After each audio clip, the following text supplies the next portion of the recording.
If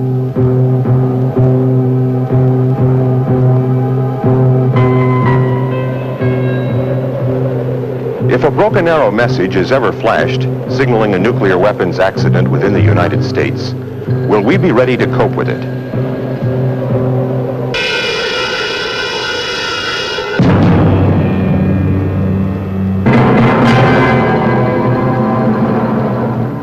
Will we be ready? That's the question we sought to answer in the Nevada desert. The occasion, a joint Department of Defense, Department of Energy nuclear weapons accident exercise. The doctrine for response forces at such an accident is straightforward enough in outline. You put out the fire, remove and treat casualties, establish command and control, contain the contamination, render the weapons safe, and start recovery operations. And what a tremendous effort lies behind those simple words. What a potential for serious complications. For we're talking about an event that literally explodes in the news media and in the public mind. Our government, from the White House on down, demands a quick, competent response to contain the danger first, then eliminate it, and finally recover from it. Now here is the Air Force on-scene commander at the exercise site. Roger. The exercise you are about to see was the first of its kind, unique in scope and duration, and consequently unique in its great importance to all who share responsibility in nuclear weaponry. Its purpose was to test our responses, to play out from the first Mayday call to the final cleanup the complete scenario of actions required by a major nuclear accident. From this exercise, we all learned valuable lessons. It showed how critically important is each individual's function in the total effort.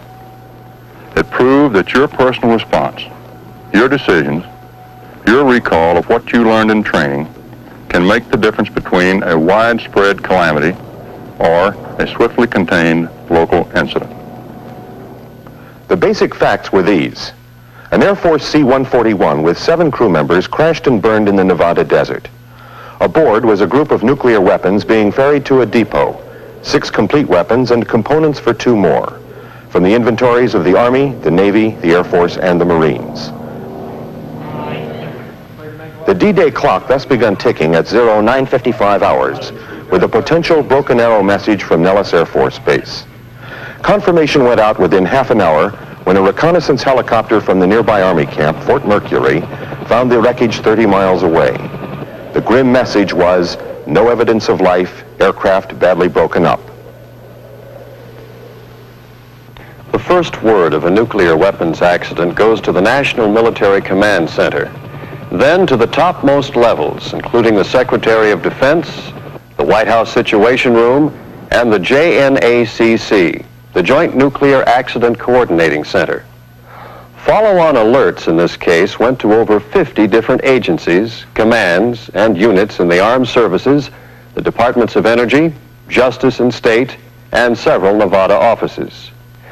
The nature of the event is such that a shock wave runs through our whole government structure, which unless contained can soon expand into a state of public alarm. First response was from the nearest military unit, which happened to be the Army. By helicopter and ground vehicle, their response team arrived at the site by noon. Craters near the wreckage showed that high explosive detonations had occurred.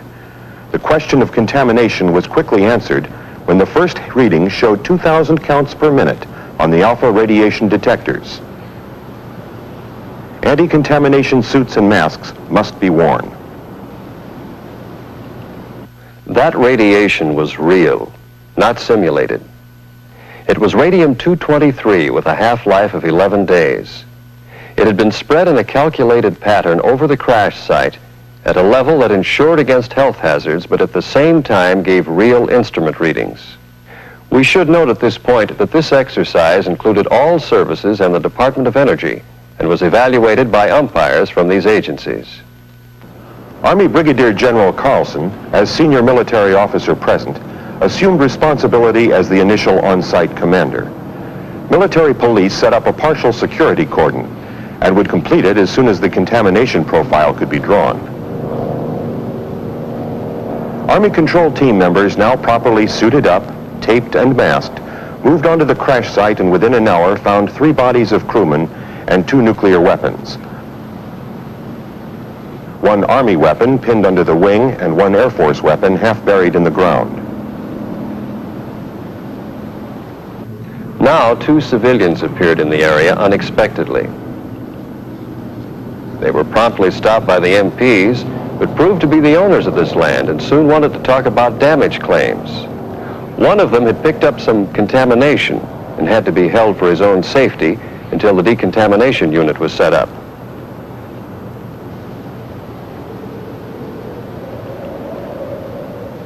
Meanwhile, a steady stream of reports, notifications, and requests for additional support were going out from the Army's Field Command Post.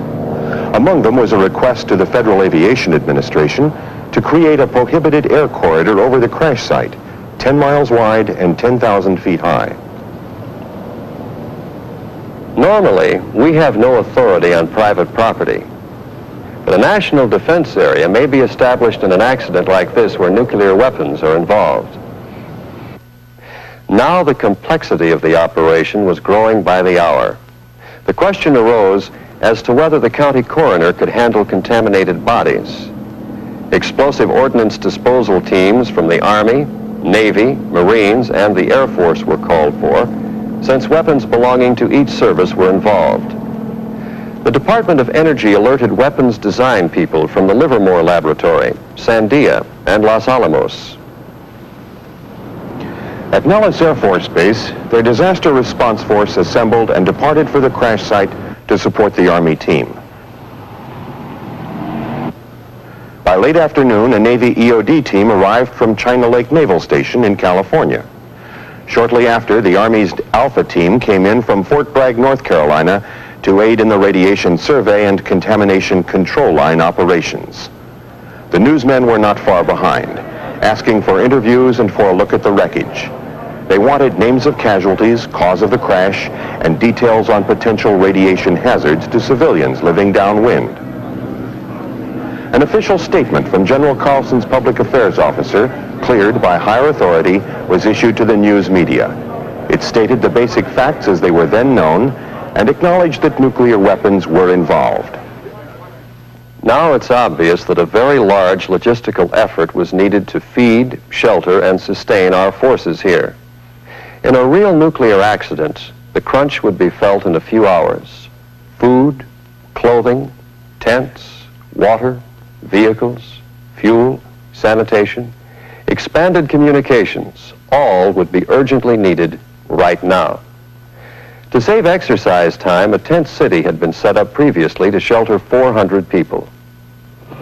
It's true that such a camp wouldn't exist until several days later at a real accident site, but its presence didn't affect the central objectives of the exercise. And, in fact, there would still be plenty of discomfort, sleeplessness, and cold rations to go around. A second Navy EOD team had arrived by now from Hawthorne, Nevada. The 3rd and 4th nuclear weapons were found, first damage assessments were made, and render-safe procedures were started. All 7 of the aircrew casualties were located by the search teams. Telephone lines were laid to ease the problem of communication with security guards far out in the field. By the end of D-Day, a good start had been made, but only a start on controlling the situation. The radiation survey had not yet been completed. 2 weapons and most of the separate components had not yet been found. Communications were minimal, but situation reports to higher headquarters had started. But the needs were great, and among the urgent requests that flowed from the command staff were these: aerial photos of the site, an aerial radiation survey, the long-range communications package called Jackpot, the Air Force's Occupational and Environmental Health Lab, and the Army's Radiological Assistance Medical Team. The Army was still in command at the site since they responded first from the nearest military installation. But the Air Force, by regulation, would soon take over responsibility, since they had possession of the weapons at the time of the accident. In fact, the 22nd Air Force Disaster Response Force was now assembling at Travis Air Force Base, California, and would soon be airborne. At about midnight of D-Day, the lead party of 23 scientists and technicians from the Department of Energy's Weapons Design Laboratories arrived. They were briefed at once by General Carlson's staff, then sent off a status report to their headquarters, and finally tried to get a few hours' sleep in the desert cold. We can close out the first day of this exercise with one further comment. The three major television networks and most major newspapers carried stories on this operation right from the start. We were definitely in the public eye. The next day began with a planning meeting of unit leaders. Render-safe procedures of the weapons had first priority. Early in the day, an EOD team found more of the classified weapons components near the wreckage and reported a high radiation count near the aircraft tail. There was by now a steady influx of technical personnel. Navy Radiation Control, or RADCON, teams arrived from several locations throughout the United States. They were joined by Marine EOD and RADCON personnel from California and Arizona. By mid-morning, render-safe procedures on the two Navy weapons were completed. A large mobile crane had been requested on D-Day, and it now came onto the site to help in weapon recovery. One of the Army's weapons was pinned under a wing and an engine.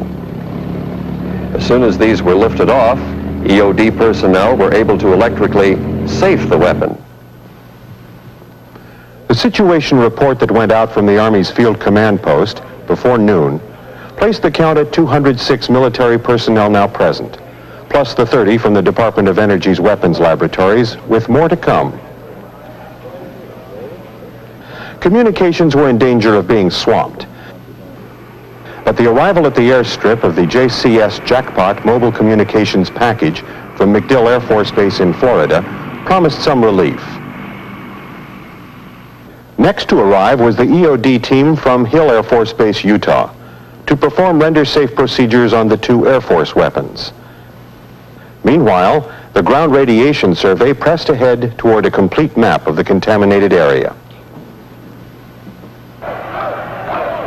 But then a distraction. A crowd of noisy pickets descended on the command post, protesting the presence of nuclear weapons. All right, don't let anybody move. A television news crew came along to record the fracas, and a lawyer spokesman demanded to see the commander and threatened a court injunction. The security forces were kept busy containing the more aggressive pickets. The county sheriff sent a deputy to help deal with these civilians, and in due time they departed. It's clear that at any nuclear weapons accident, the on-scene commander and his staff are under tremendous pressure from all sides. The urgent work of a large and diverse force of specialists has to be organized and prioritized. A flood of requests for special equipment, communications, and logistical aid have to be met. There are demands from the press, from local officials, the next of kin, and from alarmed citizens. Higher headquarters tracks the situation continuously. All this is in the context of a situation that can be physically dangerous to all present and possibly to nearby residents. More than that, public confidence in us turns on how we conduct ourselves under stress. To put it bluntly, we're expected to know what we're doing, and we'd better show that we do. Early in the afternoon of the second day, the specialists from the DOE's weapons laboratories processed across the contamination control line and joined in the work. They were a welcome addition. First, for their expertise in weapons design, and secondly, because of their sophisticated radiation detection instruments. By mid-afternoon, shipping documents had been found in the wreckage, giving important confirmation of weapons specifics.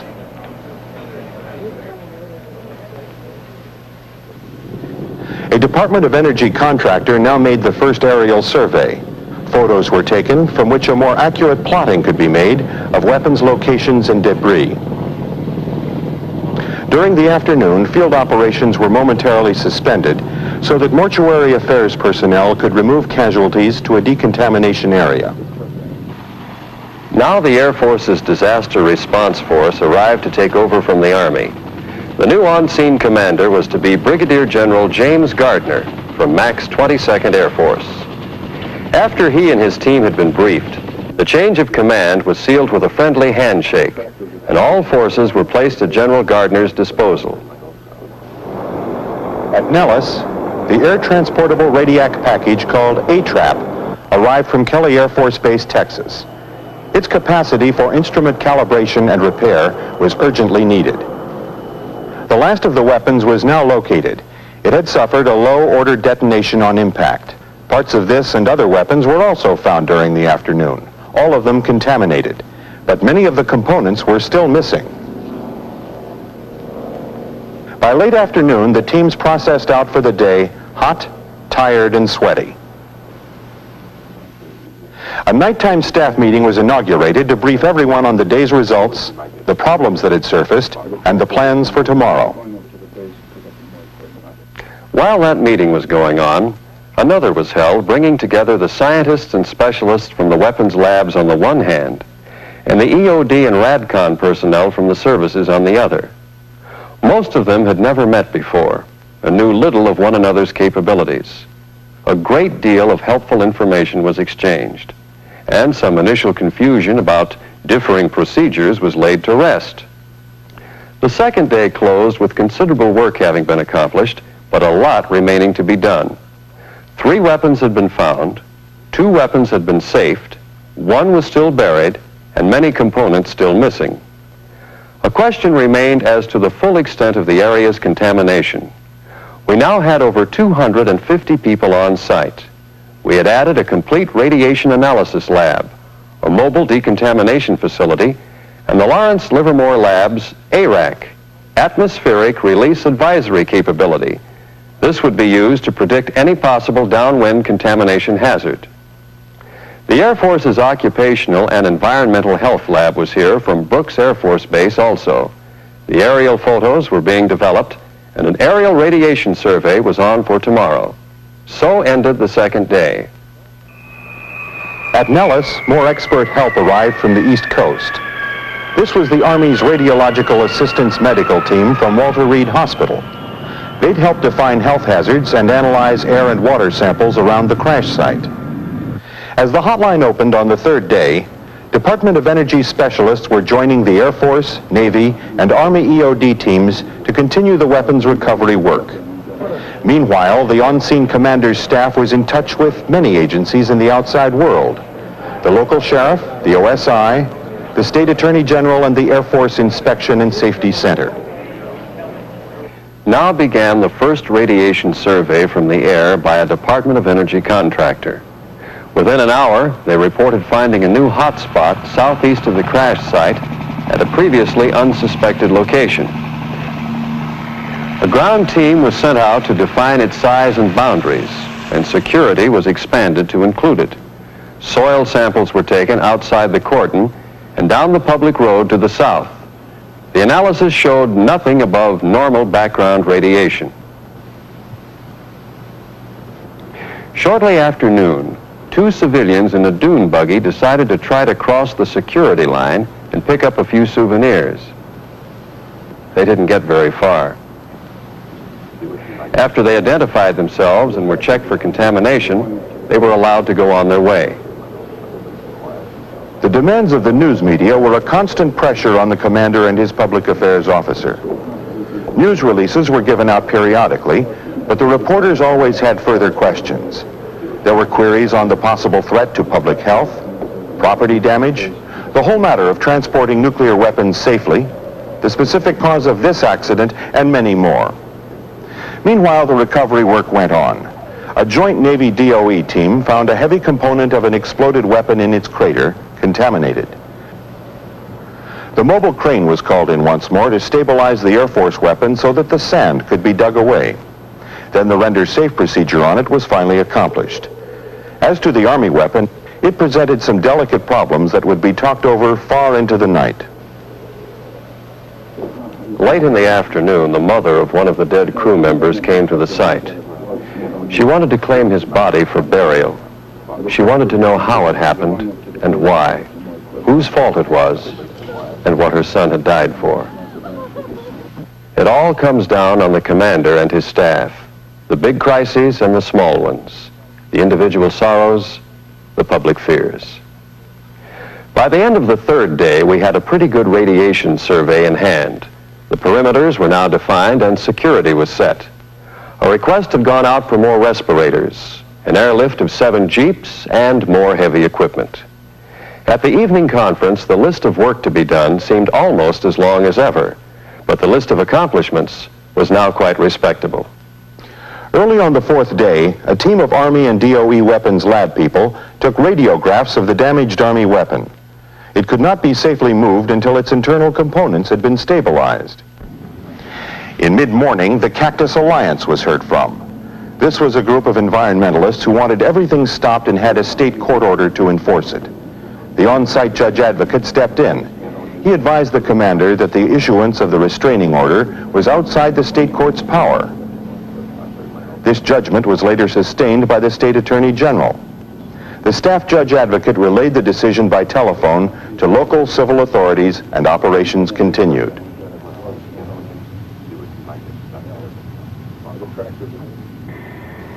The Air Force's contamination disposal team now arrived from Kelly Air Force Base, Texas. Their work could not begin until all weapons had been recovered. But it was not too early to start planning. Now, a second aerial survey of radiation was made, and an unexpected hotspot was discovered in the north part of the site. A team of Department of Energy specialists deployed there found high radiation counts and updated the plot of the area accordingly. So far, there hadn't been any wind, but we knew the dead calm conditions seldom lasted long out here. When a little breeze came up, the Army RADCON team was tasked to get background air samples. Meanwhile, Marine EOD people were keeping up the search for missing weapons parts. Other teams found most of the classified parts of the Air Force weapon and a major classified component of the Army weapon. These critical parts were brought to a special holding area and covered. With over 400 people now at the site, there seemed no end to logistical needs. Requests went out for such items as generator fuel, rubber mats, tarps, brushes, and surgical gloves. As the wind gusted up and blew sand around the mess tents, the cooks broke out cold rations for dinner. Toward the end of the fourth day, the contamination plotting was complete enough to permit the contamination control line to be moved closer to the crash site. The major problem remaining was the damaged Army weapon, but that fix would take some doing. A charter flight was set up to bring in the 2 tanks of nitrogen gas, plus a regulator and accessories to provide the container environment needed for shipping the weapon. Not all of the exploded or buried components of other weapons had been found, but persistence hopefully would pay off. Newsmen's questions were now turning more toward possible long-term dangers. How much did we know about plant and soil contamination? How far would the wind carry it? What about evacuation of residents downwind? Why didn't we warn the public? Such stories make newspaper copy, and any commander in this situation must be careful in his answers. But he must answer, and as candidly as possible. Early on day 5, a team set out to take soil samples outside the security perimeter to see what effect the wind had on radiation dispersal. Water samples from wells in nearby towns were also taken, and all results were negative. The Air Force weapon was examined again and found to be okay to remove. More contaminated pieces were found in and around the cratered areas, and the Marines found more fragments of their weapons components. In mid-morning, the mayor of a nearby town demanded to know how much longer the cleanup was going to take. Local business was suffering. He was briefed by the commander, and the judge advocate advised him on claims procedures. The weapons lab team, shortly after noon, made a successful fix of the troublesome Army weapon, using the foam cure and nitrogen gas. Then the crane moved it to a holding area. The sheriff arrived in the mid-afternoon with a new surprise. A bench warrant for the arrest of General Gardner. The charge was contempt of court for ignoring the previous restraining order. It was a hectic day for the legal officer. After consultations, he advised the sheriff that the general would not submit to the arrest warrant on the grounds that there could be no contempt of the previous order since the court had no authority to issue it. The sheriff did not press the issue. A representative from the Office of the Secretary of Defense now arrived to get a first-hand look at how we were handling the situation. He received a very thorough briefing on every aspect of the operation. He expressed general approval and asked for an outline of the cleanup plan before leaving. The wind kicked up to 30 knots late in the afternoon, hampering operations. Foul tenting, blowing sand, and cold added to the general discomfort. The cooks did manage a hot ration dinner for all that evening. After that, there was the staff meeting to review the day's activities, and most especially to plan the work of identifying weapons components, decontaminating, and packaging. As the fifth day ended, personnel from the DOE's Pantex assembly facility were established in a separate tent to coordinate this final stage of the weapons recovery effort. By the sixth day, operations were going much more smoothly throughout the camp. One big item was the completion of the telephone system linking all units at the site. The arrival of the 1,500-gallon water tankers was a big help. They were used to wash down contaminated vehicles, as well as dampen the dirt roads and parking areas for dust control. And best of all, the wind subsided. The news people were still on site receiving briefings and asking questions on our progress. One man reported that a congressional investigation had been demanded in Washington. The answer to that was that any accident involving nuclear weapons would naturally be investigated in every detail. The search for weapons components was narrowing down to the few pieces still missing: fragments of an Army weapon and some Marine weapons parts. In mid-morning, a television news camera helicopter overflew the crash site. The on-scene commander at once ordered the legal officer to ask for an intercept of the chopper on landing. Now the Cactus Alliance was heard from again. Still another restraining order was delivered, this time from the federal court of this district. But calls to the United States Attorney and the Judge Advocate General cleared this obstacle as well. To put to rest any lingering fears about radiation, the commander sent letters to the mayors of all nearby towns that there was not and would not be any danger to the public health from this operation. By early evening of the sixth day, the recovery plan was completed. The identification of weapons components and packaging for shipment was proceeding well. The last remaining weapons recovery task was to find the still missing pieces. In the morning of the seventh day, a joint team led by personnel from the Los Alamos Scientific Lab made a sweep of the area north of the wreckage with radiation detection meters and found 4 of 6 missing parts. The other 2 were found, and all EOD teams could finally say, mission accomplished. And so this first-of-a-kind exercise of our national response capability came to an end. The events that took place were staged and accelerated to compress what would take weeks or even months to do into a brief 7-day period. After all the critiques were in, we saw that there is a continuing need for us to review and improve our response capabilities for nuclear weapons accidents. The wreckage 30 miles away. The grim message was, no evidence of life, aircraft badly broken up.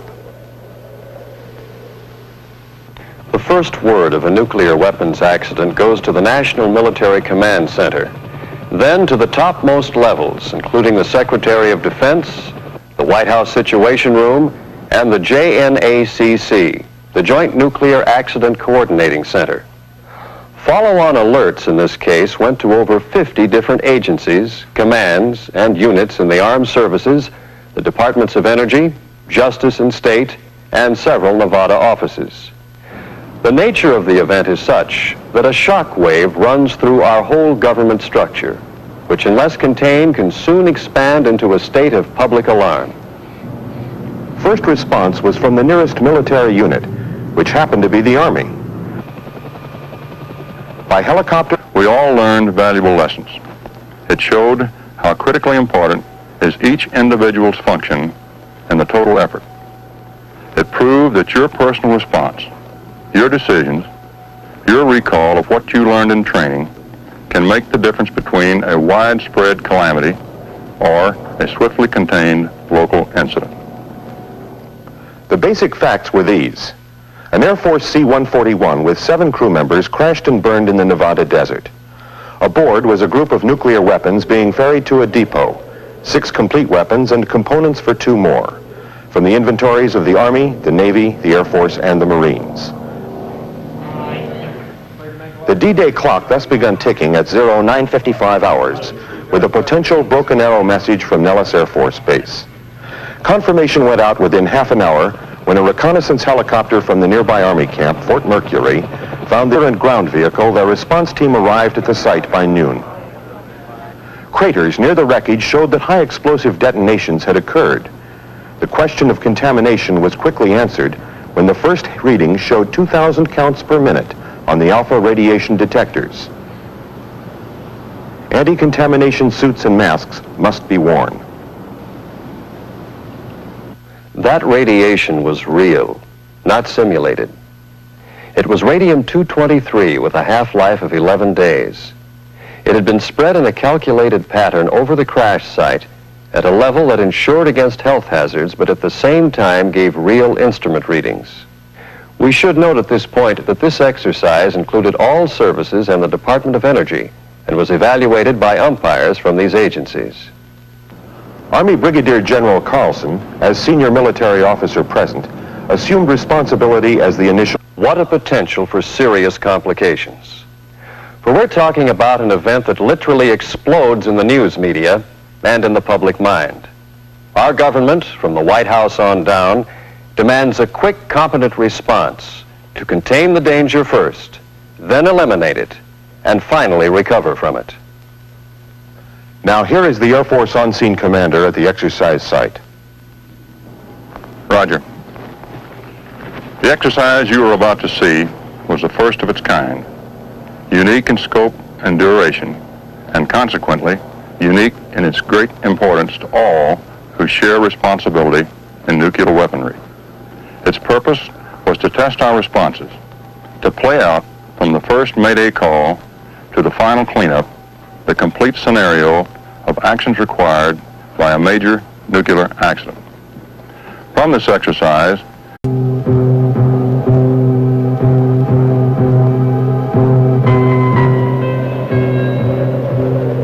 if a broken arrow message is ever flashed, signaling a nuclear weapons accident within the United States, will we be ready to cope with it?